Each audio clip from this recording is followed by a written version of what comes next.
bitabo bya Madam White nibyo bitabo bidahuza n'inyigisho z'ibinyoma, bitemera ibinyoma, bitanahuza n'abavugishwa b'ibinyoma. Imana yabishuriye uyu mudamu abyandika mu bitabo byinshi. Icyo ushaka kuvuga, yanditse ibirebana n'abadiyakoni, yandikira abakuru b'amashengero, yandikira abagore b'intumwa, yandikira umugore mukuru w'ishengero, yandikira abizera basanzwe, yandikira abatunzi, yandikira abakene, yandikira abanyeshuri, yandikira buri kwe abasoda bigisha. Nta muntu n'umwe Imana itamucishije mu muco ngamubwire ingingi mureba. Ibyo bitabo rero, ibyo bitabo tutabyizeye ngo tube tubitunze bitwaye iki?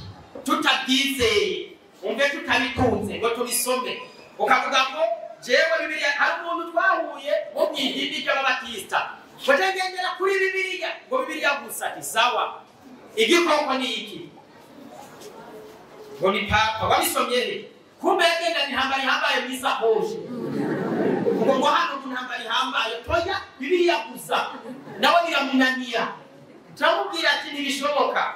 Namwe henda bereke ibyashona 15 handitse mu murongo wa 2 aranditse ngo mbona igisa n'ikiyaga kiriraho ibivanze n'umuriro, mbona batabarutse banesheje cya gikoko n'igishushanyo cyaco n'igitigiri cy'izina ryacyo bahagaze kuri icyo kiyaga kiriraho babisinanga z'Imana. Yohana yeretswe abageze mu ijuru ariko bagejeje kurwana n'igikoko n'igishushanyo cyaco n'ikimenyetso cyaco. None wowe urashaka kujya mu ijuru ubyina igisimba wibereye kuri haleluya mina, ntuzi igikoko, ntuzi igishushanyo, ntuzi igitigiri cyaco, kandi Yohana abonye abageze mu ijuru ari abantu bakwiye kurwana n'ibyo bintu babitsinze. None uzoca ubisigurirwa nande ko nta murongo wa Bibiliya uvuga ngo igikoko ntihuze, igishushanyo ni iki, ikimenyetso ni iki? Ubuze ngo nitwizere ibi bitabo, wowe uzoca ukura hehe?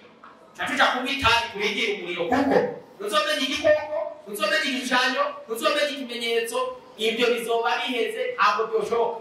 Niyo mpamvu mu nzamba y'indwi hategerezwa kuboneka ubundi buvugishwa n'Imana, ubundi mukozi w'Imana agasigura ibyasigaye bitumvikana mu buhanuzi. Iyi ngingo ibitabo byamwe mu buhanuzi bikwiriye gusomwa abantu bakabitunga, kuko ukuri kwa Bibiliya kwishi niho kumvikanye, niho kwasiguwe.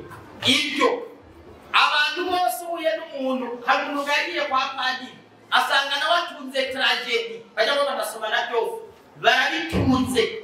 Kandi ibi bitabo bya Madam White nibyo bitabo bidahuza n'inyigisho z'ibinyoma, bitemera ibinyoma, bitanahuza n'abavugishwa b'ibinyoma. N'idini ry'Abadive yasanzwe arimo naryo yaravuze ko ryaguye, banira bimwerekana byandika ayandika n'abazomusubirira kwa abagorozi bazosubira ku kibanza cy'intumwa bagasenga mu kintumwa zasenga.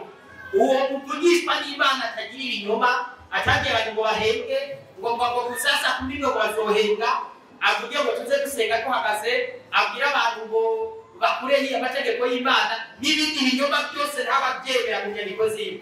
Uwo ni umukozi w'Imana wemere, kuko tutamuvise byo ducanga.